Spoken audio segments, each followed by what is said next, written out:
Përshëndetje, mirëmbrëma të gjithëve. E lutim Zotin agjerim të pranuar për gjithë agjeruesit. E ne sonte po e startojmë këtë podcast me një mësafir shumë të nderuar, mik i imi edhe i shoqatës, shkrimtar, është profesor Milazim Krasniqi. Profesor, mirëmbrëma, mirë se ke ardhur. Mirëmbrëma, mirë se u gjeta. Faleminderit shumë për ftesën që e ke pranuar dhe ke ardhur. Me shumë kënaqësi, Halil. Profesor, për ne që të njohim e dim, për publikun në pika të shkurtra, kush është profesor Milazim Krasniqi? Unë kam, si më thonë, biografi publike, akademike, cila është përdorë edhe në për rrjetet sociale dhe gjithandej, kështu që është shumë e njohur, por për këtë rast specifik mund të them disa gjëra ndoshta më personale. Unë kam lind në Breznicë në vitin 1955. Breznica është një fshat i rrethit të Prishtinës dhe shkollën fillore kam kryer në fshat. Pastaj kam shkuar në Prishtinë në shkollë të mesme, fakultetin dhe gjithë karrierën dhe jetën pastaj nga viti 1970 e kam bërë dhe e bëj në Prishtinë. Familja ime ka qenë një familje e vogël, kemi qenë 5 anëtar të familjes gjithsej. Jam rritur në një familje që ka qenë shumë e qetë, shumë një gjendje sociale solide.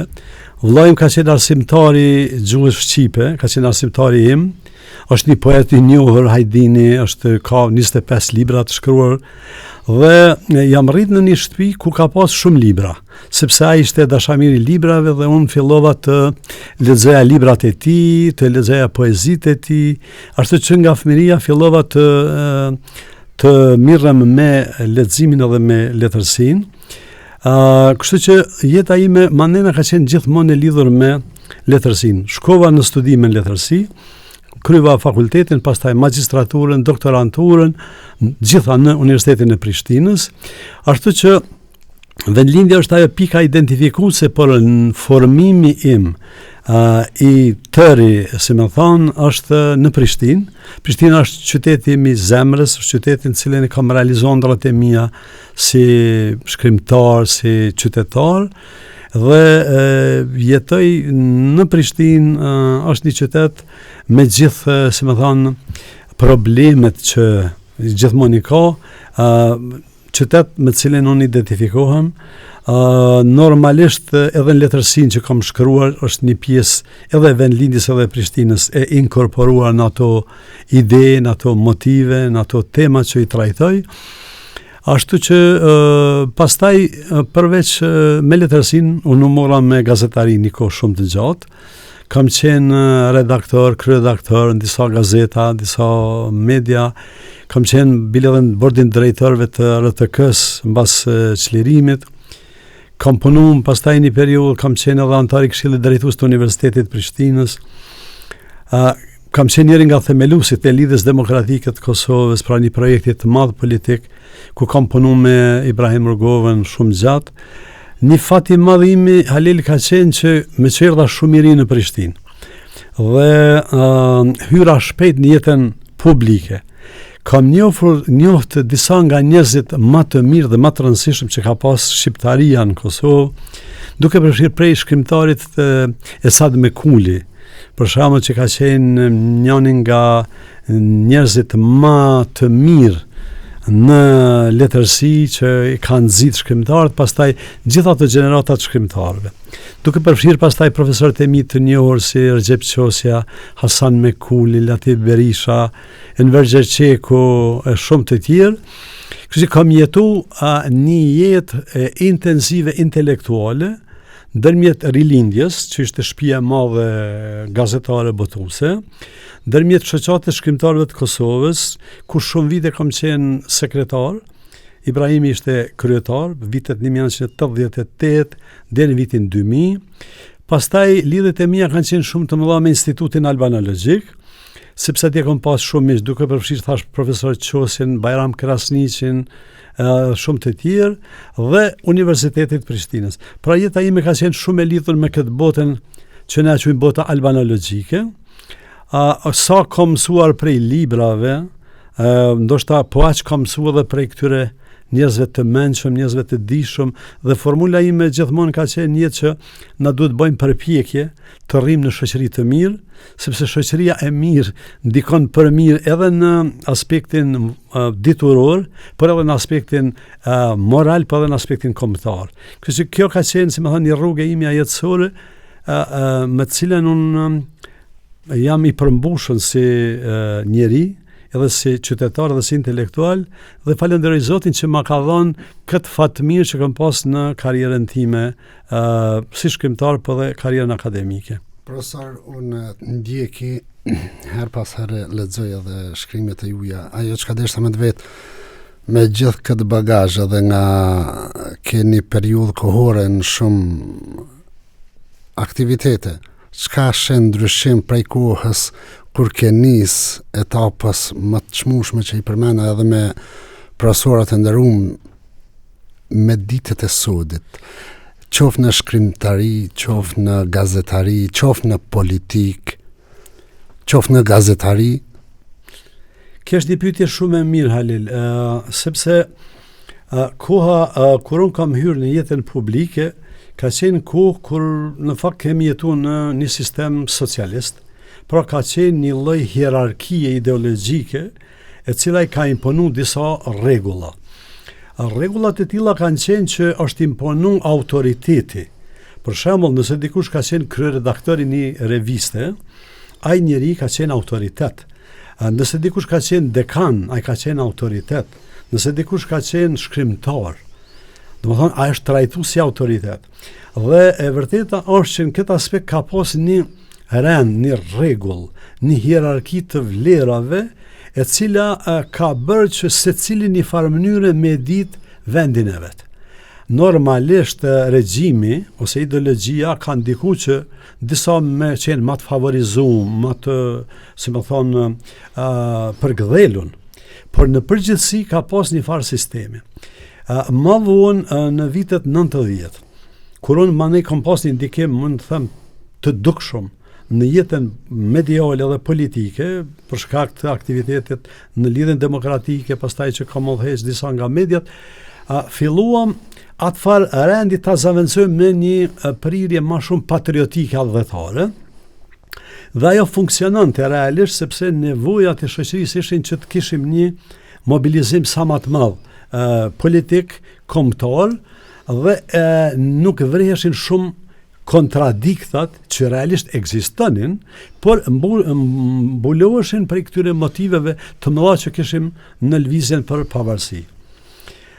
Ajo që për mua është paradoks është që pas çlirimit, kur do duhet të ishim më modest, do duhet të ishim më human, do duhet të ishim më solidar me njëri tjetrin, shpërtheu një farë prirjeje konfrontuese, një farë prirjeje se cili me bo përpjekje me zonë venin e se cilit, dhe u kriju një farë kaosi, një farë kakofonie, për cilës fatkeqësisht ende nuk jemi liruar. Kjo është një lloj gore jo lojale, sepse po tham nuk është normale që të barazohet fjala vjen një profesor universitar me një, të themi, me një gjimnazist. Me këtë respektin për gjimnazistin, por mosha, formimi, domethënë, duhet krijojë një farë hierarkie. Tash jetojnë në një sistem të prishur të vlerave. Aq më tepër këto media të reja tash, portale dhe sidomos rrjetet sociale, e kanë prish rendin, është bërë ajo që ka thonë shkrimtari i madh italian Umberto Eco, që rrjetet sociale u kanë dhënë të drejtën e fjalës edhe budallënjve, dhe bilaj në një rast thotë që ata me që janë shumicë, ata do të dominojnë në komunikim, dhe tash kemi një situatë, po them, paradoksale, që dominon një komunikim koqa primitiv, koqa vulgar, ka njëherë edhe i ashpër, që nuk dihet edhe ku janë kufit e mirësjelljes qytetare, kështu që po bëhet ose është bë koqa e vështirë me qëndru në këtë ambient që është kontaminu bukur shumë prej këtyne prurjeve. Është e mira e mediave të lira, e rrjeteve sociale që promovojnë lirinë e shprehjes, promovojnë në fakt një lloj demokracie, por edhe për këto do duhet kishte disa rregulla. Tani është e keqja që ende nuk është kriju një rregullim themelor ligjor, edhe lidhur me mediat si biznese, edhe lidhur me lirinë e shprehjes, edhe lidhur me gjuhën e urrëties ose thirrjet për dhunë që bëhen, sepse në atë rast edhe në Amerikë, edhe në Evropën perëndimore gjithkund ekziston përgjegjësia ligjore për fjalën që themi. Nuk është normale me dal për shembull në rrjet social ose në portal edhe me kërku likuidimin, vrasjen e njerëzve. Ajo është bukfalisht vepër penale.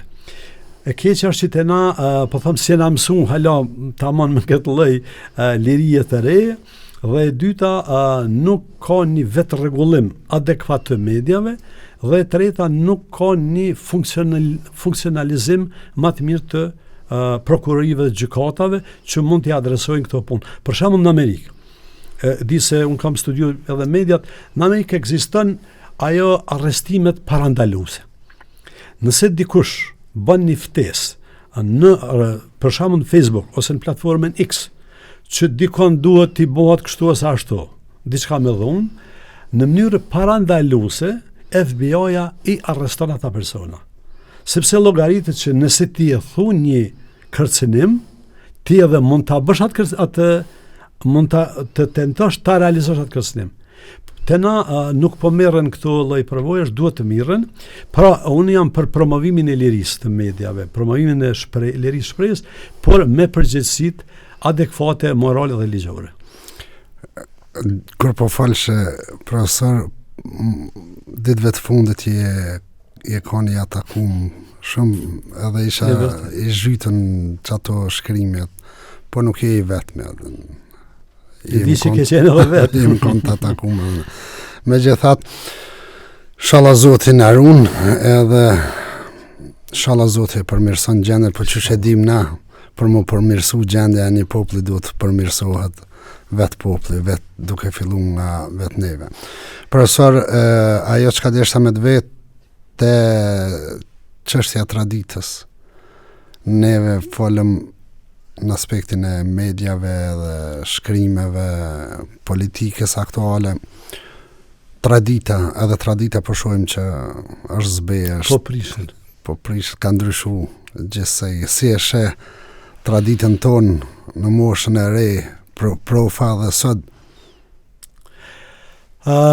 Halil, është një studius shumë i madh britanik, Eric Hobsbawm, dhe ka një studim ndër tjera ku flet për raportin e njerëzve me traditën edhe me gjendjen tash.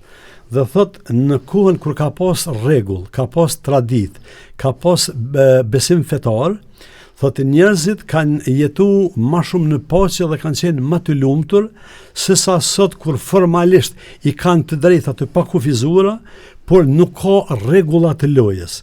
Dhe për këtë arsye, në fakt, askush nuk e shijon as vlerën, as kënaqësinë e jetës, as vlerën e lirisë.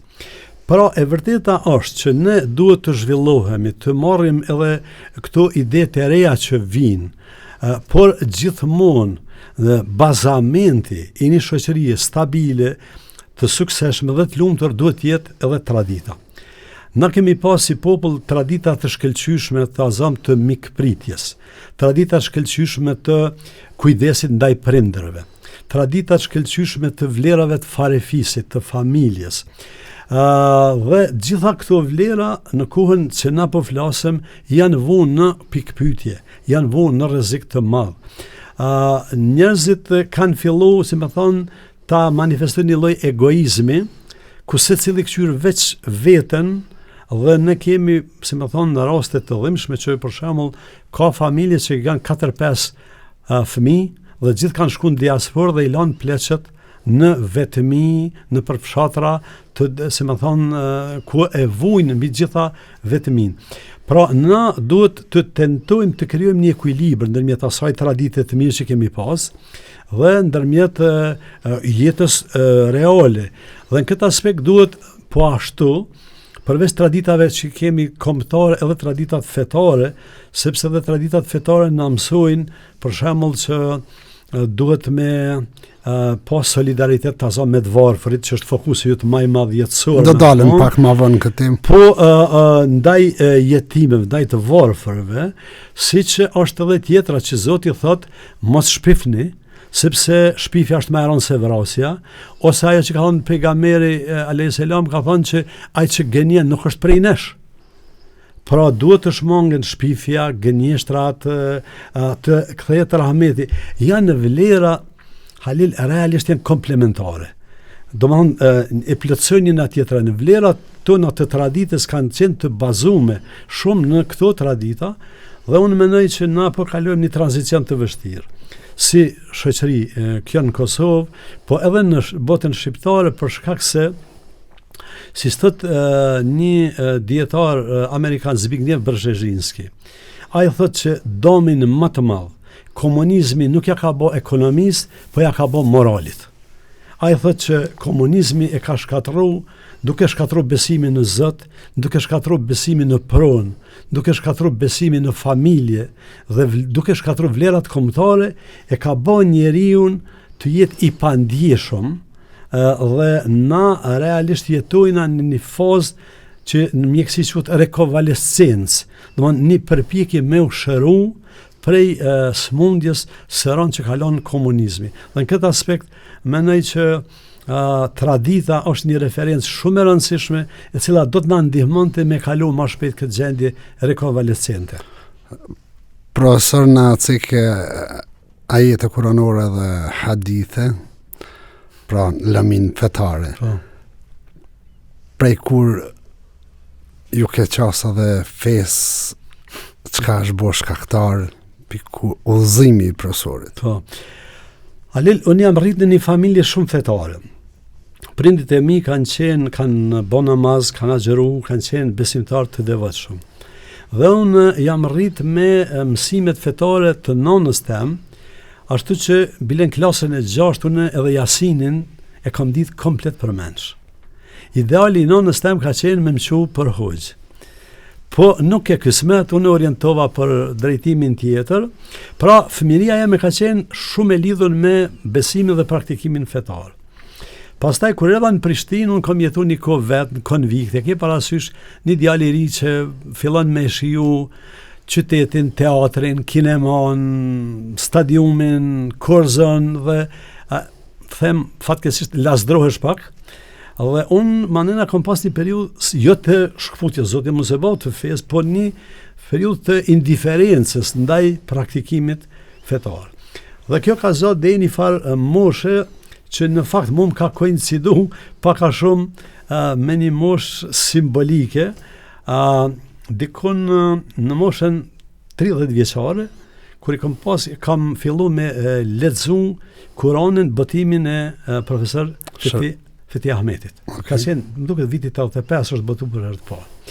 Dhe kur kam fillu me lexu, kanë fillu me më kthy ato përvojat fetare që i kisha mësu prej nonës. Dhe çuditërisht un kam fillu praktikimin e fesë manej më shumë si produkt i studimit se sa si më thon si një lloj rutine ose si një lloj inercioni.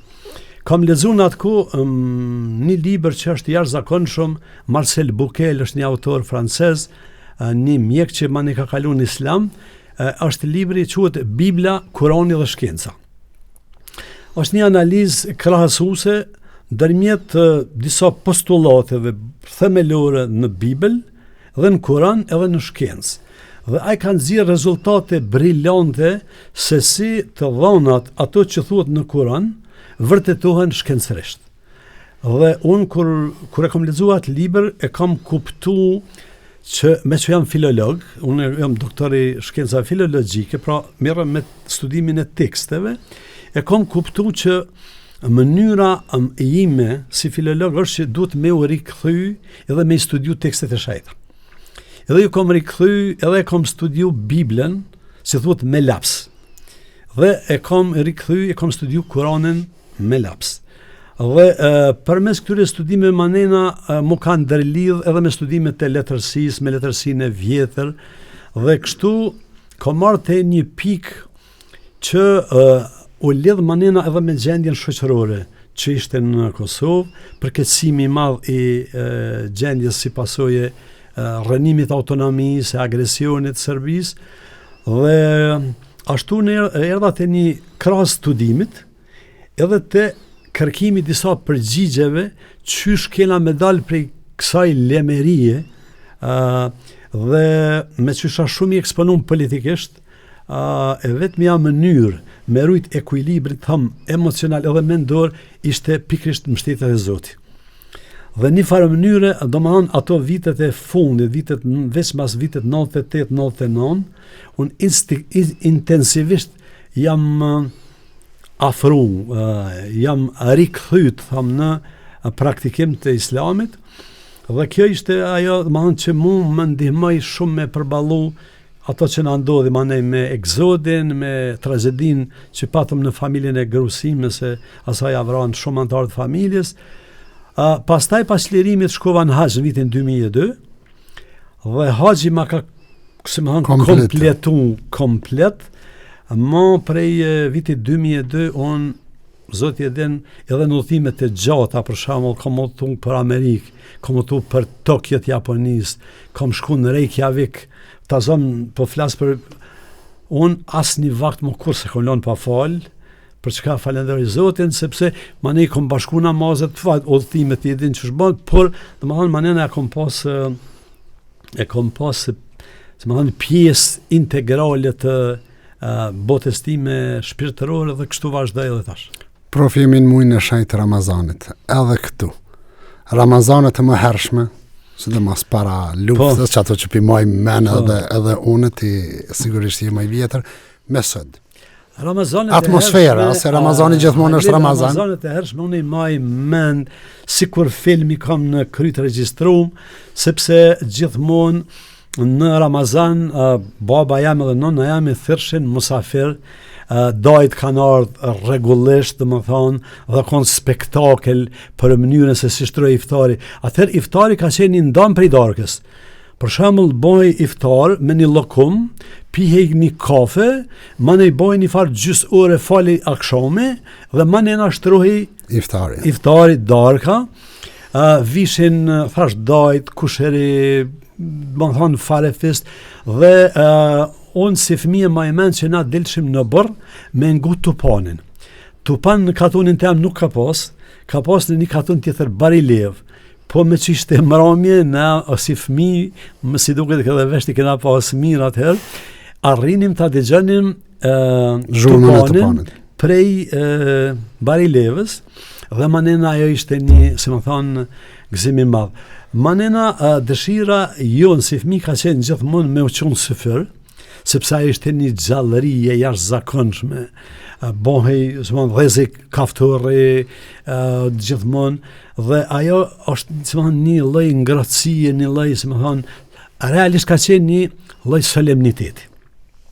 Prandaj jam rrit me atë frymë dhe i kujtoj gjithmonë ato, atë atmosferën e një drithërime solemne të para iftarit, kur shtroi sofra një 4-5 minuta ma herët e kanë pas zakon me shtru, edhe me u lut në heshtje, do më thonë gjëra për një mend që tregonin edhe vlerat e besimit, vlerat e familjes, edhe një lloj harmonie që ka ekzistu. Normalisht koha jonë është ma e lehtë, ma moderne, ma atraktive. Për kënd që po flas, nas kena pas rrymë në fshat, kena pas vetëm llomat vajgurit. Por hajnë drejtësimi asaj llome mu më duket, ka qenë po ka shkelqy sa drita, sepse ishte qaq solemne, qaq e bukur, nështë si fëmijë, domethënë krahasimin me ditën e sotshme. Me thonë të vërtetën, unë e vlerësoj shumë këtë dinamikën e madhe që bëhen tash, thirrën iftare, bëhen pompoze iftaret, dhe kjo nuk ka gjatë keqe. Por gjithmonë e kam një frikë, e ti e din ma mirë se 100 herë këtë punë, se mos përmes kësaj, po i harrojmë të varfrit dhe ata që kanë nevojë shumë ma tepër se sa ne me shkullën për restorante edhe në për këto iftaret e mira e të shtrejta. Unë nuk jam kundër këtyre për një menë, se edhe këto e kanë vlerën e vetë, por mendoj që duhet me pas një projekt më të madh, më shumë planësh edhe për të varfrit, sepse shumë prej tyre janë agjerues dhe shumë prej tyre janë me vështirësi ekonomike financiare, kështu që në këtë drejtim mendoj që do duhej me e balancu pak situatën, pra gjithmonë me pas vëmendje. Unë besoj, përpara ka qenë një traditë që hoxha në një lokalitet ka pas një farë mënyrë evidencë për çdo familje çfarë gjendje ekonomike kanë, dhe ai ka qenë adresa ose edhe organizatori social, me thonë, punëtor social një farë mënyrë që ka ndihmu për me ndihmu familjet e varfër. Që ky funksion tash nuk jam i sigurt, nuk e di sa funksionon, por duhet me pas parasysh që na si besimtar, ajo që ju jeni brillant me jetimat e Ballkanit, që e bani edhe përmes imaretit, edhe përmes aktivitetet e tjera, kjo do duhet të ishte e shoqëruar edhe me shumë shoqata, me shumë organizata, edhe lokale, pra në për fshatra, vendbanime, qytete, që me i adresu rastet në nevojë, që me ju ndihmu që edhe ata me një ëmbëlsinë agjerimit të Ramazanit, kështu që në këtë aspekt unë besoj që ndoshta edhe Bashkia Islame, ndoshta edhe shoqata të tjera do duhet bënin më shumë në këtë drejtim, sepse varfëria realisht është kogja evidente në lokalitetet të ndryshme të Kosovës. Prof, po më e përshtypjen që po i din pyetjet e radhës hala pa të vetë, se gradualisht po shkon vetë aty ku po du unë me të pyet, të dole të bamirësia. Ti e di që na bashkëbisedues dhe vjetë edhe mes dhe vjetër, kështu që realisht na kena të njëjtin dert, ti e zbaton praktikisht me ekipin tanë natë e ditë në terren, dhe unë për një men e ndjej, e ndjej si besimtar, e ndjej si intelektual këtë lloj nevoje për pas vëmendjen tek njerëzit nevojë. Po dalim të bamirësia pak më gjërësisht.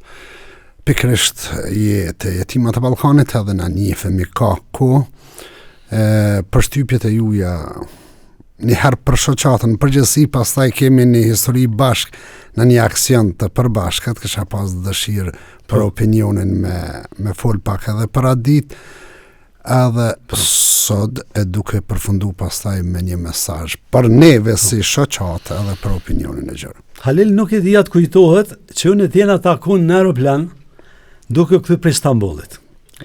Ende nuk e ke pas të formume shoqatë. S'ka qenë e themelume. E ke pas idenë me themelu dhe ke fillu me më folë në avion për idenë që ki me bo kuzhina popullore për fukara, dhe unë e kam dëgju me vëmendje dhe me dashamirësi, por si për shumë bashkëbisedues që i takon dhe manena thua ke i kanë dëshirat e mira, por manena e kam përcjell atë punë dhe kur ke fillu aktivitetin në pej, dhe manena duke e shtrirë, sidomos në Prizren ma e kam marrë shumë herë, e kam pa që tregimi yt në aeroplan ka qenë shumë më modest se sa plani që e ke pas.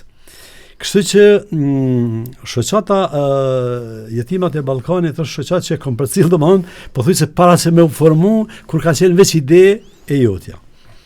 Sot për sot nuk është opinion veç i jemi, por shoqata juaj është një institucion i madh.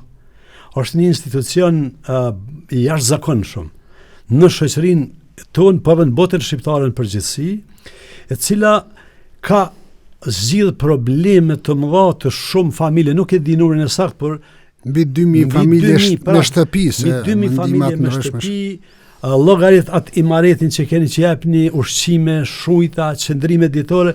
Pra, ky është një institucion. Dhe unë mendoj që ti edhe ekipi yt keni arsye për një men me modestinë që ju karakterizon, me qenë shumë krenar me këtë projekt që keni bën. Dhe unë lut Zotin që t'ju shpërblej me të mirat e tij për këtë punë shumë të madhe, sepse e keni bën në një kohë të vështirë për Kosovën. Po Kosova është shtet i pavarur, Kosova është e lirë, por pasojat që kalon periudha e okupimit 100 vjeçar janë çast të mëdha në shoqërinë tonë, që qeveria, asnjë qeveri nuk rrin me zgjidh, sepse qeveria ka dhe prioritetet të tjera. Kështu që fokusi juaj tek këta të varfër, te jetimat, te njerëzit nevojë është e jashtëzakonshme. Unë mendoj që keni mri me kriju edhe një konsenzus shoqëror.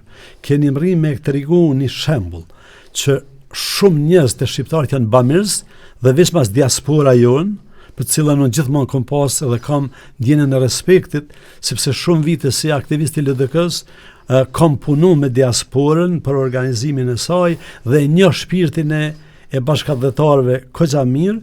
Kështu që në këtë aspekt unë mendoj që keni kriju një bazament, keni kriju një tradit dhe keni dhënë një provë të jashtëzakonshme se çfarë mund të bëhet nëse ka vullnet, ka qëndrueshmëri. Unë njëherë kam ardhur me ekipin tuaj në një familje në Mitrovic, për cilën duhej me au dhënë me i bë me shtëpi dhe më thonë të vërtetën shumë herë e kujtoj që duhet me pas nervat shumë të forta ti dhe njerëzit tu për me i zgjidh gjitha ato probleme. Ajo ka qenë një familje që ishte një veteran i luftës i paralizuar.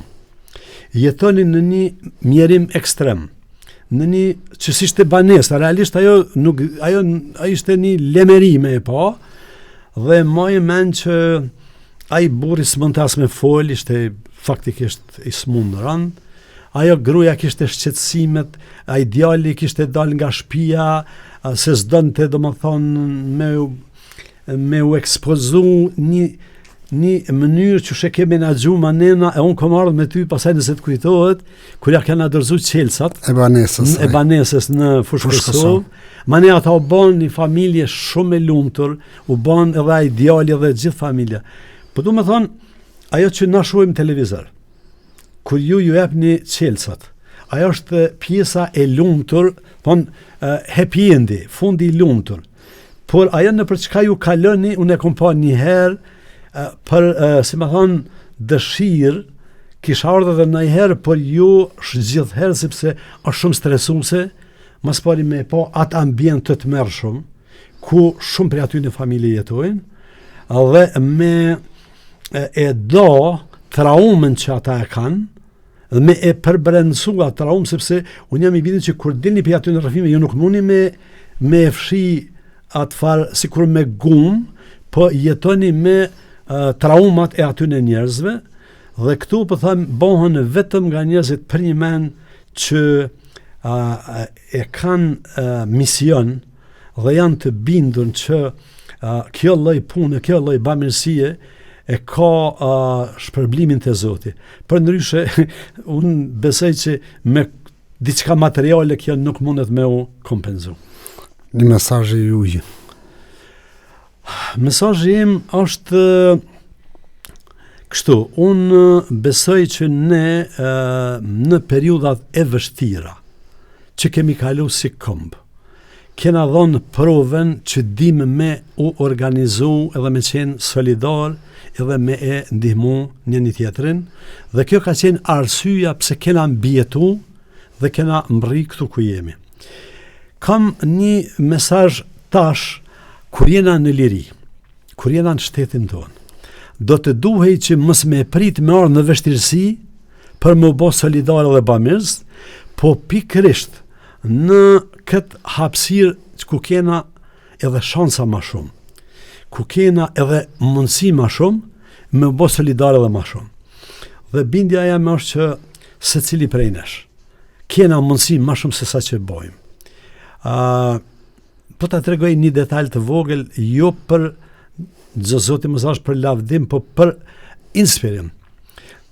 Tonë vitet sa kom qenë profesor universitar, edhe kolegët e mi gjithmonë e din, 10% rrogës unë gjithmonë e kam dhënë bursa për student. Dhe Zoti gjithmonë më ka dhënë shumë më shumë të mira, sepse disa prej atyre studentëve sot janë profesorë universitar, janë doktorat shkencave, janë magjistra, dhe mu kur një s'u ka mungu kur gjë prej asaj pjesë të asaj. Dhe tash po them, nëse të gjithë njerëzit që kanë e japin zekatin, fjala vjen, atëherë do të krijohet një sasi e madhe e pasurisë me cilën zgjidhen problemet e këtyne njerëzve të varfër. Aq më tepër që pastaj njerëzit japin edhe bamirësi, njerëzit ndihmojnë edhe familjet e veta, pra me kriju një si më thonë, mbi atë që fëllet ma herët, mbi traditën shqiptare, me e kriju një realitet të ri të fuqizimit të bamirësisë. Dhe kjo Zoti thot, nëse jepni, unë ja u kompenzoj. Por ai që ja bamirësi për hir të Zotit, Zoti e gjen mënyrën që ja kompenzon, dhe jam i bindën që në këtë aspekt duhet shumë më tepër diskutim, edhe nga ona e hoxhallarëve, edhe nga ona e dietarëve, edhe nga ona e xhamoteve, edhe e shoqatave, në mënyrë që me e promovu një lëvizje të përgjithshme që do të quhej një lëvizje e bamirësisë. Qysh kena pas lëvizje të pajtimeve, lëvizje të projekteve të mëdha, me pas një lëvizje të tillë, sepse e fundit besoj kapacitetet e sotme të shqiptarëve janë shumë fish më të mëdha se që kanë qenë në të kaluarën. Llogaritni na kena 1 milion bashkë kombas në diasporë, që gjeneratët e reja tash kanë kriju shkollime, kanë kriju, se më thënë, status më të madh, edhe ata, edhe këta që punojnë në mrena, nëse ndërtojmë që të frymë, unë jam i bindën që mundet më bënë një energji fantastike, që me ndihmu edhe qeverisë tonë, me gjithë problemet ku ajo nuk mund më mri.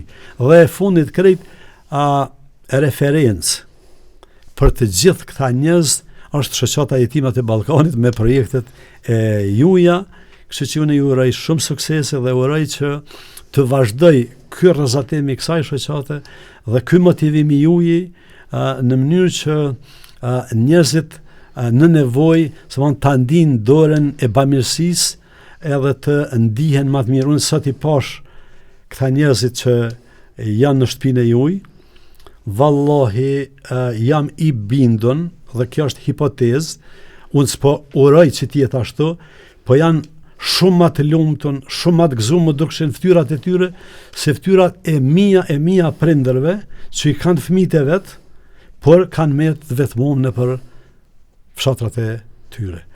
Prandaj po them, është një model që ekziston, vetëm duhet me përkrah, me fuqizu, dhe unë jam i bindën që me pas organizime. Njerëzit gjithmonë janë të gatshëm me dhon, po për këtë arsye duhet besim në organizimet që bëhen. Profesor, faleminderit shumë. E Zotit shpërbleft. Vallahi ishte kënaqësi shumë, faleminderit për mundësinë. Ishin minutazhe të tarta për mua, e besoj edhe për shikuesin. Shumë faleminderit, Zotit shpërbleft. Ky është podcasti i sotshëm, e na shihemi të premten në emisionin e premtja me Halilin, Zoti kur mos i humb.